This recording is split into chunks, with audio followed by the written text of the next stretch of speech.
Sup Frosties? Feels like ages ago that we got the notification that the Frosthaven Kickstarter went live.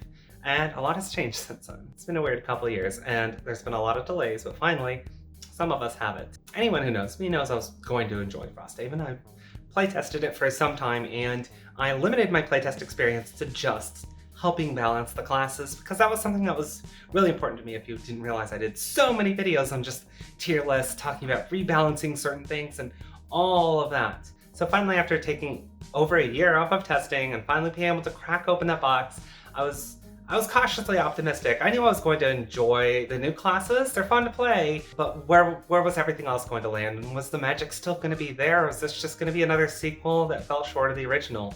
And what awaited me surprised me in the most wonderful way. It's more fun.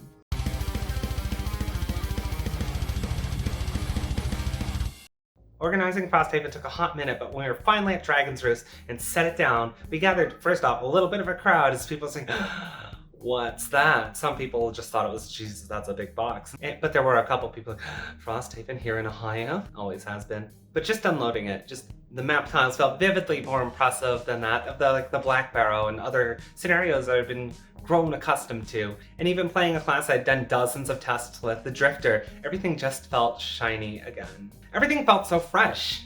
The scenario text of Frosthaven, the town in flames, meeting the outposters that survived, and making a battle plan of how to turn the smoldering ruin of what once was a city into a proper, thriving metropolis, or some sort of outpost.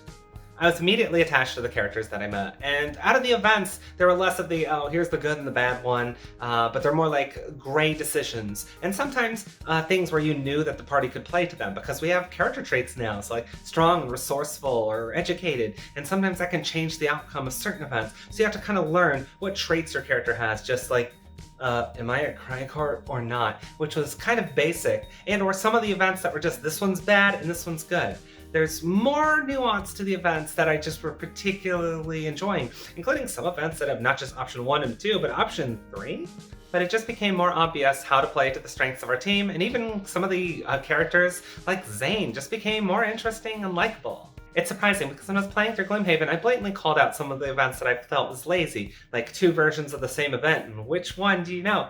I don't really like that particular mechanic at all, because it just forces you to remember which one's good, green or red. And even then, some of the storytelling just felt predictable. Despite all this, I continued to play Gloomhaven again and again, because I loved the combat, I loved the dungeon crawling, and I wanted to learn all what the monsters did. Some monsters surprised me very early on. I was like, can they do that? And I quickly was like, learn to adapt. Like, okay, I need to undercut this initiative if they, just in case they do this. Or like, I don't even worry about that because if they do that, they don't move, and so on and so forth. Everything that meant, that brought the magic of Gloomhaven, that was something I really was hoping we were able to recapture. Although I still have clearly the guard deck memorized, they were able to recapture the magic, even after the first few scenarios. They clearly made a point of like scenario 2 and scenario 4 being like, we're going to shatter expectations, and they are just notably more complex and more interesting.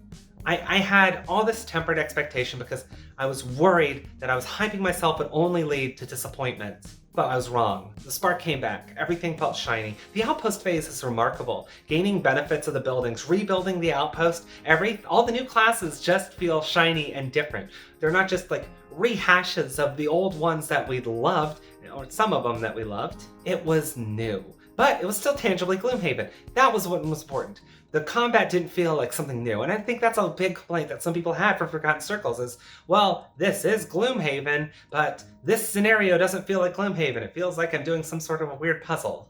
I know it had a little bit of a mixed reception, so some people were hoping Frosthaven didn't continue down that path of, this is technically Gloomhaven, but it feels weird. It didn't feel weird. It felt exactly what I wanted, and then some. The story is so much more immersive. Like, something I disliked about Gloomhaven was, first off, the story and how disorganized the story was. The links between the story were barely tangible to the next chapter, and we often lost track, and sometimes we didn't even care what happened. The flowchart was such a good idea. Now, not only are we better capable of like following which plot lines, but just the way it's written makes us more involved in those stories that they're trying to tell. And don't get me wrong, from a story writing perspective, some of the NPCs were more memorable. The Seeker of Zorn, and Hale, and Redthorn, all those were just wonderful experiences from Gloomhaven, and I just love them so much. From meeting the characters, from the first meeting, just after you finally arrive and fight off the initial Algox offensive. And it's not just the storytelling when you're in the outpost, because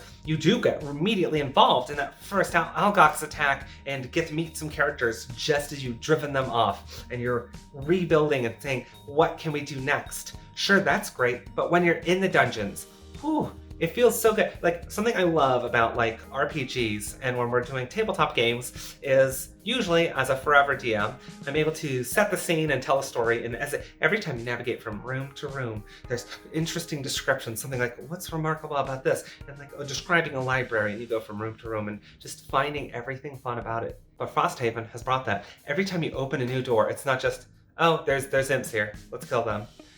There's a whole new description, and it's very interesting. And it's such a big change, because there's so many Gloomhaven scenarios that were just, here's a description of the dungeon. There's guys over there, they're bad, it smells bad, and there's usually a funny quip. It's actually pretty well written, but there's one description, and it often will describe the whole scenario, and every now and then there'll be some section text to give you something. And sometimes the section text just gave you extra rules and not just extra flavor text. Now, every door opens with something new, some new storytelling element that changes, why are these beings there, what's going on, and it's just been super enjoyable. It was weird to be like, okay, cool, this is a kill all enemy scenarios, open a door, oh, there's a friend, they want to help, we need to help save them, and now the scenario's gone from kill all enemies to protect this person at all costs. And then there's other scenarios where suddenly the battlefield changes and you're forced to pick a side mid-scenario. There's scenarios where you're dropping down an elevator and the constant what's on left or the right keeps changing. And you have to adapt to being on this descending elevator into darkness. And I just want to say that the whole thing feels like a dungeon master telling you what's going on rather than playing a video game. And like, it feels closer to, DM Isaac Childress guiding you into this world versus just, a random narrator. And it's the combination of all this that's really made the game great for me. It's just like Terminator 2. Don't get me wrong, the Terminator is great. Kyle Reese is so cute. But in Terminator 2, Sarah Connor is...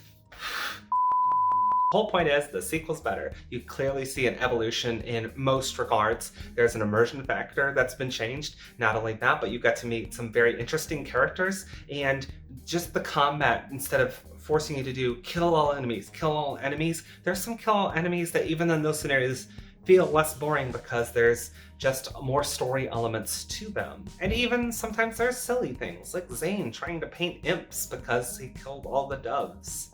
Oops. It's just a wonderful glimpse into the world of Caskia, and I'm here for it. And I was a little hesitant when we started to introduce some of the new creatures of Frosthaven.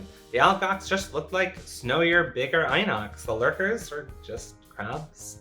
And the Unfettered at least seemed kinda neat, but they're like, are these just mindless robots or walking D4s? I don't know, it seemed fine, but I wasn't as enthused initially. I thought, okay, this is cool and new. All right, we'll roll along with it. And I was cautiously optimistic for what came forward. But going into Scenario 1, the Algox have far more political infighting than I anticipated, and the reason they're attacking is not because they're dumb brutes, but because the evil capitalists from the Empire came in and, they literally destroyed some of their land, and they're just retaliating. And of course, the cowardly rich merchants fled, as you expect them to do, and left the outposters to fend for themselves. The Algox are just interesting, and getting to interact with their priests and warriors has just been such a joy. The Unfettered aren't just these mindless robots. Beep, boop, beep, boop. Some of them have developed their own identities, and they have this strange thing that's going on beneath the crystal fields. And you'll find out what's going on through the course of the campaign. Won't spoil the ear, but it's just my expectations of what they were and then what we got was so different, and in the best way, because what you don't want is mindless predictable. You do want something that does shatter expectations, and that's what they did. And speaking of shattering expectations, that's kind of where I felt about the Lurkers. They're just crab people, right? But they don't communicate like the others. Like the Algox can clearly talk, and they communicate with you differently than the other denizens of the North.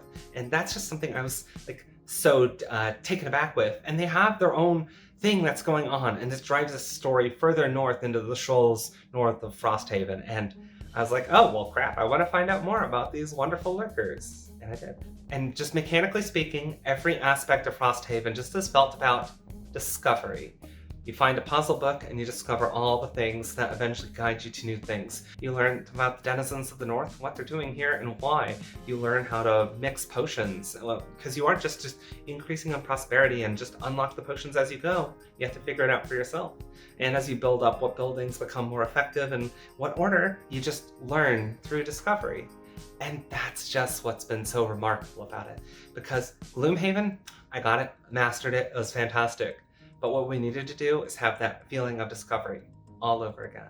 And I can't wait to finish my campaign and then start another campaign and finish that over and over again. If you want more Frosthaven deep dives, be sure to subscribe. And if you want early access, hey, I've got a Patreon where I post some of the videos up early for patrons. Or if you just want to support me, it's really helpful. Speaking of patrons, thank you to all the Inox tier patrons. I feel like I say it every video, and I do, but I'm sincere about it. All of you are truly wonderful people, and I thank you so much for your contributions. Your support means so much to me. Just thank you. And thanks all of you for watching.